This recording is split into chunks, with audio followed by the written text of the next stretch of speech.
மக்கள் தொலைக்காட்சி நேயர்கள் அனைவருக்கும் மனம் கனிந்த நல்வணக்கம்.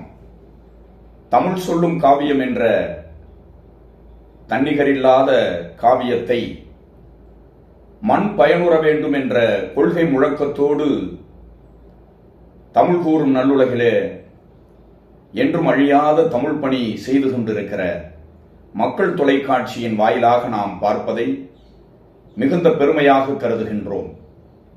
குடும்ப வழக்கு காவியத்தினுடைய தலைவர் மணவழகர் தலைவியாகிய தங்கத்தினுடைய பெருமைகளை பற்றியெல்லாம் சொல்லுகிற நிலையினை நாம் நிறைவு பகுதியாகிய காவியத்தின் 5வது பகுதியிலே பார்த்து வருகிறோம்.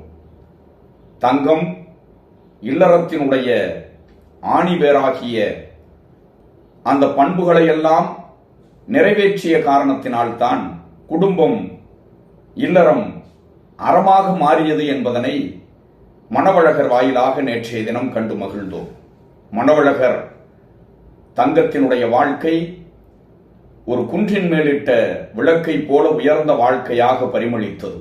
100 ஆண்டுகள் வாழுகிற பெருமையை மணவழகருக்கு தங்கம் தந்தார் என்பதனையும் பாவேந்தர் காவியத்திலே நகர்த்துகின்றார்.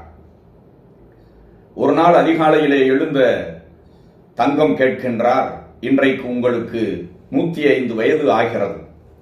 105 வயதினை தொடுவதற்கு உங்கள் வாழ்நாள் நிறைவடைவதற்கு என்ன காரணமாக நீங்கள் கருதுகிறீர்கள் என்று தங்கம் கேட்கின்றார்.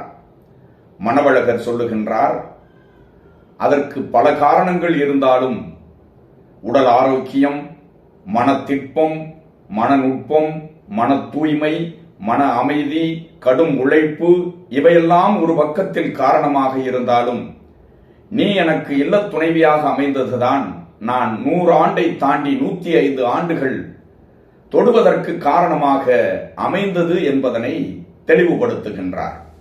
பொதுவாக இன்றைய மனிதர்களினுடைய வாழ்நாள் காலம் மிக குறைந்த காலமாக மாறியிருக்கின்ற சூழ்நிலையை நாம் பார்க்கின்றோம். பல்வேறு விதமான கவலைகள், பல்வேறு விதமான முரண்பாடுகள், நெருடல்கள், சமூக சிக்கல்கள், நெருக்கடிகள், உணவு முறைகள், உடல் ஆரோக்கியத்தை பேண முடியாத நிலைமை, இப்படி பல காரணங்கள் இன்றைக்கு 100 ஆண்டை தொடுவதற்கு தடையாக இருப்பதனை நம்மால் உணர முடிகிறது. 100 ஆண்டு வாழ்ந்தவர்கள் உண்மையிலே வாழ்க்கையிலே சாதனை செய்தவர்களாக கருதப்பெறுவர். வாலிதான் ஒரு திரைப்பட பாடலிலே எழுதியிருப்பார், 100 ஆண்டு காலம் வாழ்க, நோய் நொடி இல்லாமல் வளர்க, ஊராண்ட மன்னர் புகழ் போல, உலகாண்ட புலவர் தமிழ் போல 100 ஆண்டு காலம் வாழ்க என்று எழுதியிருப்பார். குறையாது வளரும் பிறையாக, குறையாது வளரும் பிறையாக, குவியாத குமுத மலராக, குன்றாத நவநிதியாக, துள்ளி குதித்தோடும் ஜீவ நதியாக நீ வாழ்க என்று வாழ்த்துவார். விளையாத மண்ணில் தளிராக, மலராத கொடியில் கனியாக, மலடென்ற பேரும் பொய்யாக, வந்த மகனே உன் வாழ்வு நிறைவாக நீ வாழ்க என்று வாலி ஒரு திரையிசை பாடலிலே அற்புதமாக வாழ்த்தி இருப்பார். 100 ஆண்டு காலம் வாழ்வது என்பது ஒரு மகத்தான சாதனை, பூரணத்துவம் பெற்ற வாழ்க்கை. காரணத்தை சொல்லுகிற மணவழகர், நான் 100 ஆண்டுகள் கடந்து 105வது ஆண்டை தொடுவதற்கான காரணம் நீதான். எனக்கு இல்லக்கிழத்தியாக, இல்லத் தலைவியாக, இல்லத்து மனைவியாக, துணைவியாக வந்த நீதான் காரணம் என்று தங்கத்திற்கு புகழாரம் சூட்டுகின்றார். அதனால்தான் பாவேந்தர் மணவழகர் பேசுவதாக ஒரு கவிதையை படைத்திருக்கின்றார். இவையன்றி நான் அடைந்த மனைவியோ என்றால் எனக்கு இனியாள் என் 2 கண்களே போல்வாள். நவையில்லாள் நான் வாழ தன்னுயிரும் நல்கும் நாட்டத்தாள், அவளாலே என் வாழ்வை காத்தேன், அவளாலே நல் ஒழுக்கம் தவறாமை காத்தேன், அவளாலே என் குடும்பம் மாசிலதாய் சற்றும் கவலை இலதாயிற்று. நன்மனைவி உடையார் கடல் உலக பெரும்புகழும் வாழ்நாளும் உடையார் என்பதுதான் உண்மையாக இருக்க முடியும். பாவேந்தர் மிக அற்புதமாக இந்த கவிதையை அமைத்திருக்கின்றார், சமைத்திருக்கின்றார், படைத்திருக்கின்றார். நான் அடைந்த அந்த 100 ஆண்டு கால வாழ்க்கை என்பது மனைவியால் தான் வந்தது. எனக்கு இனியவளாக அவள் இருந்தாள். என் 2 கண்களைப் போல என்னை பாதுகாத்தாள்.